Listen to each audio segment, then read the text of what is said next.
Are you feeling a deep pull to get out of America? Yes, I know my lashes.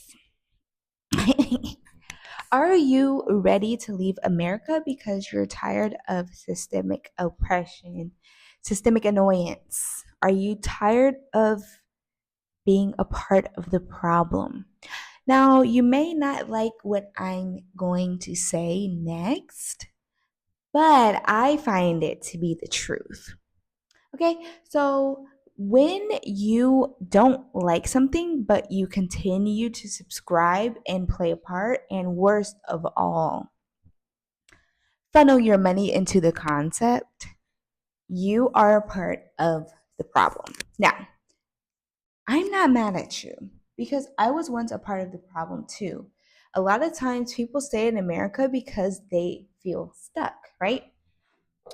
They already are exhausted from job, parenthood, family. I totally understand. So that's why today I want to give a few steps on how you can go from broke to abroad in 12 months or less. Okay, if you haven't already, go ahead and download my free Moving Abroad Toolkit. It has the Moving Abroad calculator that helps you calculate exactly how much it could take for you and your family to move abroad, and also the timeline generator that will show you steps you can take in 90 days, 6 months, or 12 months. So that's why I say these are tools and steps you can use from 90 days all the way to 12 months. It took me 12 months to move abroad because I woke up one day and I had just signed my lease again. And I said, oh, you liar. You lied. I said to me, you lied to me about what we were doing here. You said we were moving, but we're staying.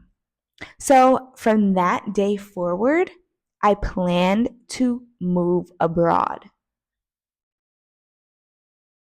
I've learned about slow travel, and then I planned to slow travel and full time travel with my 8-year-old daughter.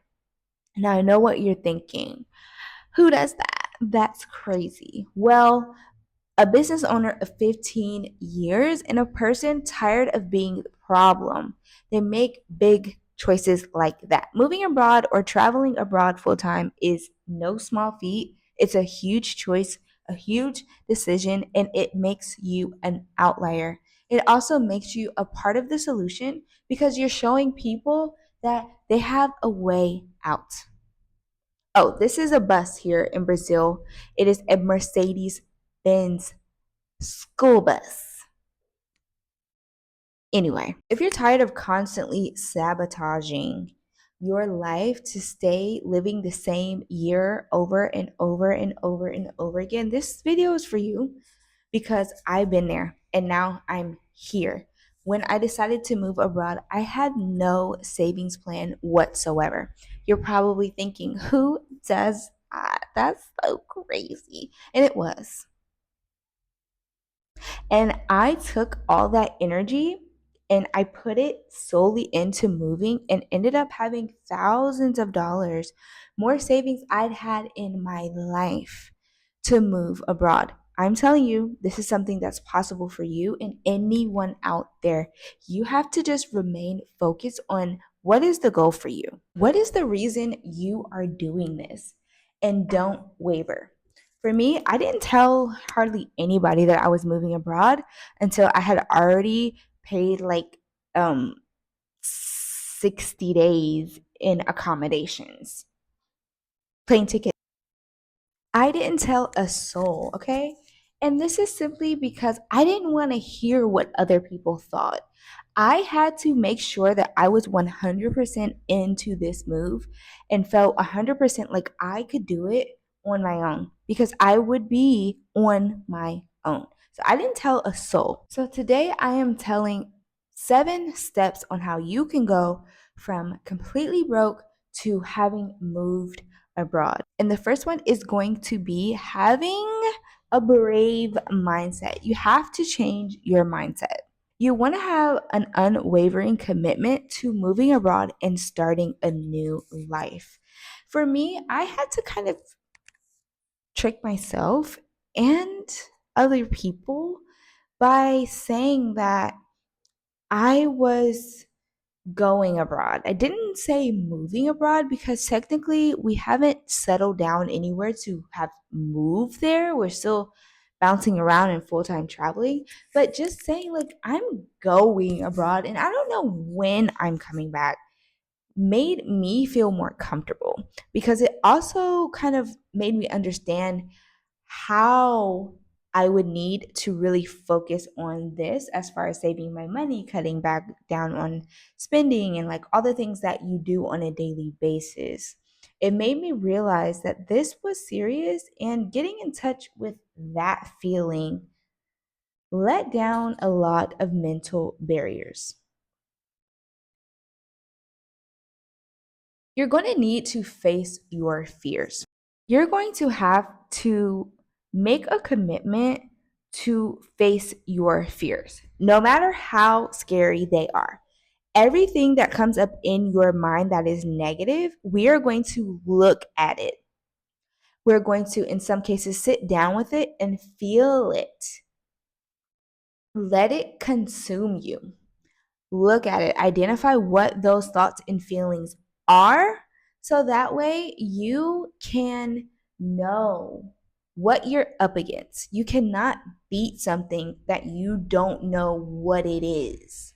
You don't know how big it is. So start looking at your issues. What? You have debt. Okay, how much debt do you have? What? You have this, you have that, you have a house to sell, you have, what does it take to do all of these things? We're going to have to get brave. We're going to have to not be so scary because I know your mom didn't raise you to be like that. I know she didn't. So let's get real about life and face our fears so that way when we are living our dream life, we don't have these fears in our dream life. And they're not just going to go away. You have to deal with them. You're going to establish a commitment to yourself that says, I will have a better life. There's nothing that will stop me. I won't even stop me. And all the symptoms of life, right? All the symptoms of having a negative life, an unhappy life, overwhelming debt, house that you can't afford, car you can't afford, friends you don't like, family you can't stand. All these symptoms will dissipate because you will have dealt with them. Nobody's coming to get you cleaning up any of your mess. You're going to have to clean up your mess. You can start by writing down your whys. What are the reasons why you want to move abroad? For me, I wanted to explore life because I knew there was more out there for me. I was tired of living the same year of my life for the last 10 years. I was tired of making my dreams smaller and smaller and smaller and just more attainable. And my dreams were just like candy, popping them in, like hitting my goals like this and this and this and this. And it's because they were too small. I had to think bigger. What are the things that you want to do that you're not doing, that you're keeping yourself minimized to fit into this box? This is the same box you think is keeping you safe, is the box that's holding you hostage. What are these things? Let's name them. What does a peaceful and thriving life look like for you and your children outside of America? I know for me, it meant spending more face to face time with my daughter. Was that scary? Yes, because I had other personal childhood lifetime issues that I had to face. A lot of the moving abroad is going to come with facing your fears. Just because you're afraid doesn't mean you cannot do the thing. We have to learn how to feel feelings without getting afraid and running off. Okay? And that's what the first step is all about. Step 2, you're going to take a deep dive into your finances, okay? So I know that the biggest fear that a lot of people have is addressing their money issues. And maybe they don't even view it like that. But a lot of people don't look at their finances every day. They associate negativity, blame, shame, and guilt with their finances. Not anymore. When I decided to move abroad, I didn't have a dollar saved. I said, you know what? But from this day forward, I will pay all of my bills ahead of time and I will save my money first. These are the most elementary and first rules of money, right? But I hadn't started to actually do these things until 30, until deciding to move a day away. And guess what? I'm better for it. It doesn't matter about what happened or didn't happen in the past. What we need to do is get current with our emotions, feelings, finances right now. This may seem impossible to deal with your debt because of high interest rates, or you want to eat out all the time and you feel like the quality of your life is based on mimosas, brunches, hanging out with your friends. No, all that stuff is just numbing you from your reality, and you know that. And I know that. So, what we need to do is take a look at your finances and determine how much exactly does it cost to move abroad. You're going to use the moving abroad you're going to use the moving abroad toolkit that I have. It is free. The link is always in the bio, and it's super helpful for determining these things. It's time to be ruthlessly honest about your finances, about paying off debts aggressively and utilizing this money when it's free for your moving abroad fund. But now I have more discipline to use them correctly so that way I can later utilize my funds in a way that serves me, not traps me or keeps me stuck in environments.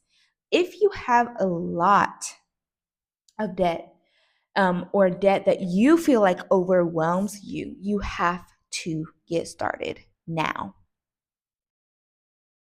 Perhaps you're not even comfortable moving abroad until you have no debt. And that's totally understandable. That may take you 6 months or 2 years.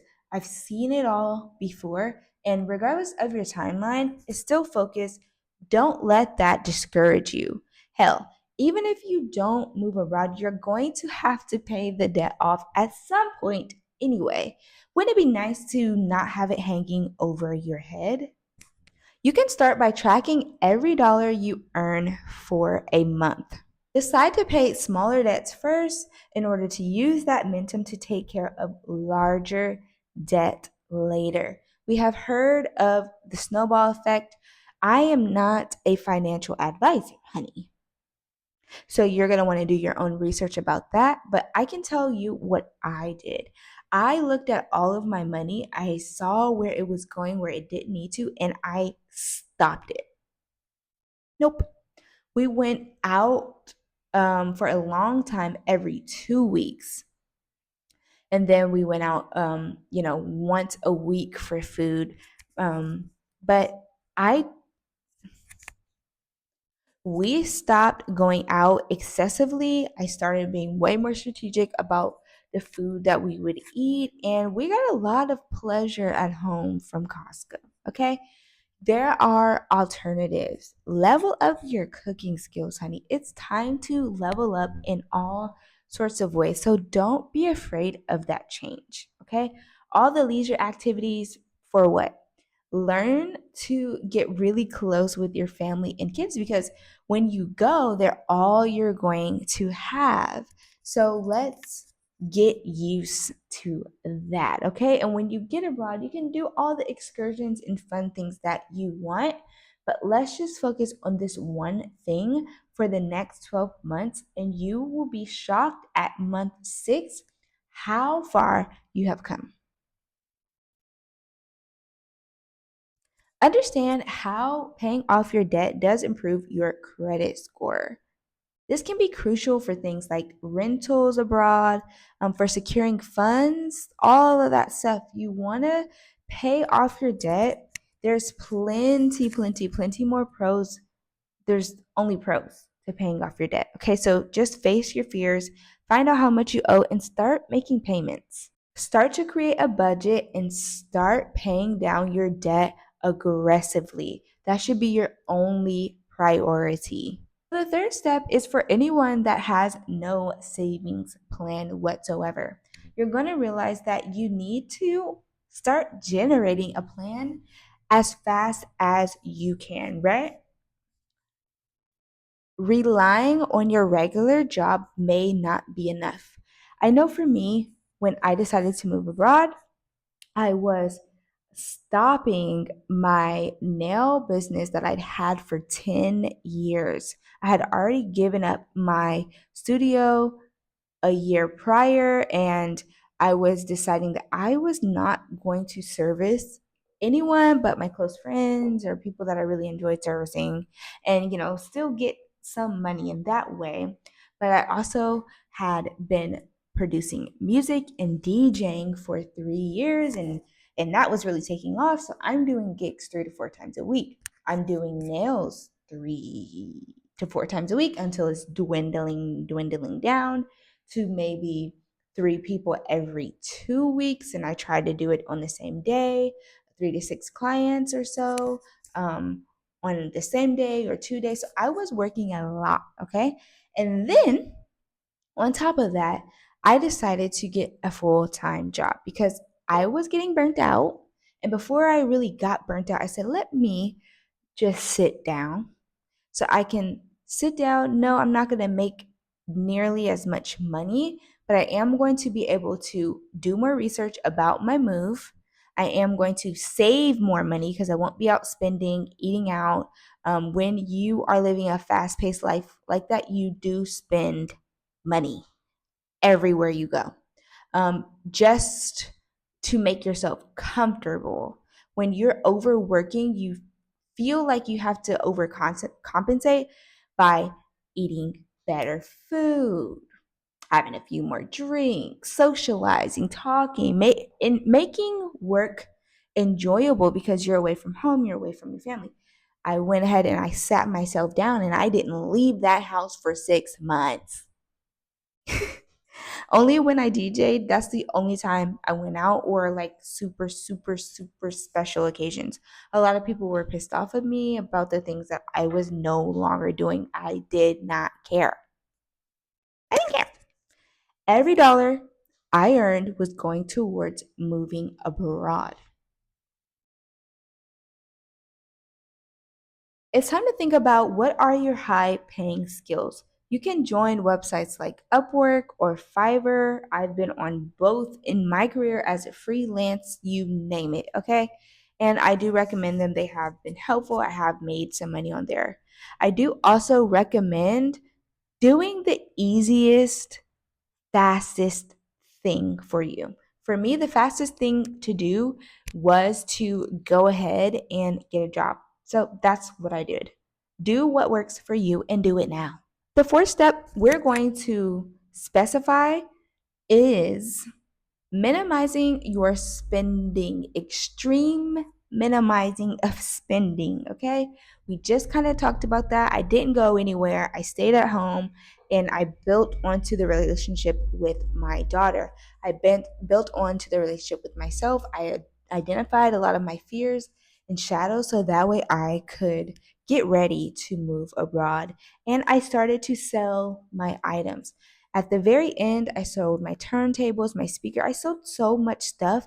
But one thing about this selling I was doing, I wish I had started sooner because I left hundreds of dollars on the table when I left, and I still had a lot of things that didn't sell because I was out of time, because I was trying to hold on to my comforts to the very last minute, which wasn't the best thing. If you can slash your living expenses, I recommend it. If you can start selling everything you won't take with you, do it. I don't recommend shipping anything anywhere. No, get new stuff. You want a new life, you're going to sell your old stuff and get new stuff. half of the things that I owned, I donated. The other half, I sold. Okay. And that's what you should do too. It took me about 3 months to sell all of my things. Had I gotten started in month 5, I would have been completely set. My home would have been completely empty. Any repair work I needed to do on the rental, I could have done, which I ended up having to forfeit my entire deposit, not only because my landlord was a donkey, but because there was some small and my, they'll say anything to keep the deposit. So I could have had more time to do little things that would have helped me. So that's one thing I suggest. And also, we still ended up with too much stuff in our suitcases when we were leaving. Sell your stuff as soon as you can. Don't be afraid. I know things have sentimental value, but I think the thing that helped me the most, other than the fact that I don't really attach to my things that much, is that I was focused on the fact that one day soon I was going to have better everything. Everything. My life was going to be better in ways I could no longer even imagine. So it's okay to let this stuff go. And anything I did not want to let go, I put in some containers and I gave them to people that I trust, like my mom, my dad. Give them to people that you know are not going to go through your stuff, sell your stuff, or harm your items, but also not enough stuff to need a storage unit. Don't do that. It's time to start decluttering. Donate your clothes, donate shoes, donate anything you possibly can, and get ready to move abroad. Do an activity in regards to you moving abroad every day for the 12 months, okay? Whether that's writing a letter, sending an email, whatever you need to do, make sure that you're doing something every day because it's definitely feels like a pat on the back, and it really is because you're helping yourself see that, hey, like this is really happening. The fifth thing is going to be get strategic about the destination that you are going to. How can you use geo arbitrage to free up some of your money in your mental space, right? You want to go somewhere where you can take your US dollar or your currency of your home country and get more bang for your buck. Start doing your research. You can never do too much research, and you can never explore all of your options for life and for this earth. So get to doing your research. You want to find a place that is going to be affordable for you, obviously, unless you're just not really worried about that. You want to live however you live, but make sure you find a place that's going to be comfortable for you that you can deal with and manage that relate to your financial situation. You're going to want to prioritize countries that give you visas that allow you to stay for longer periods of time. I know that's important for me because I am doing slow travel. Now, if you want to bounce and bounce and bounce and bounce and bounce around, that's fine. But I know for me, as a parent, I do want to have time where I can get cozy, okay? Because it's going to take you about 30 days to really learn your area, learn more of the language. If you're going to a place that doesn't speak the language of your homeland, you're going to have and need time to adjust. And then from there, you can learn more about the culture and things like that. That's what's important to me. Bouncing around is totally cool too, but I have heard it's quite exhausting. The sixth thing you want to do is realize that the end is going to be a sprint.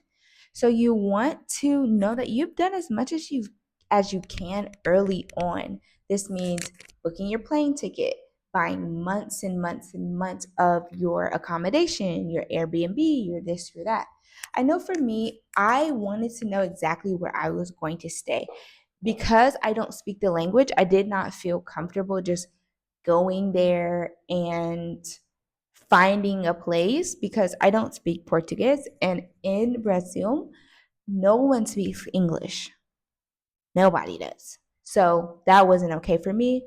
I went ahead and I booked about my first 90 days of the stay while I was still working in America, doing all of the things. I recommend doing that. You're going to want to notify your bank, cancel your utilities, understand what your phone plan is going to be like. Listen, there's so many things to do, guys. And I have included everything you'll need to think about in my moving abroad workshop. This is not the toolkit, it's the workshop. And inside of it, it is a 50 plus page workshop with me going through it with you to determine everything you'll need to consider when you are moving abroad. The link is always in the bio. I appreciate you guys. Hopefully, these are some things that you can really think about and have fun planning your move abroad. See you on the other side.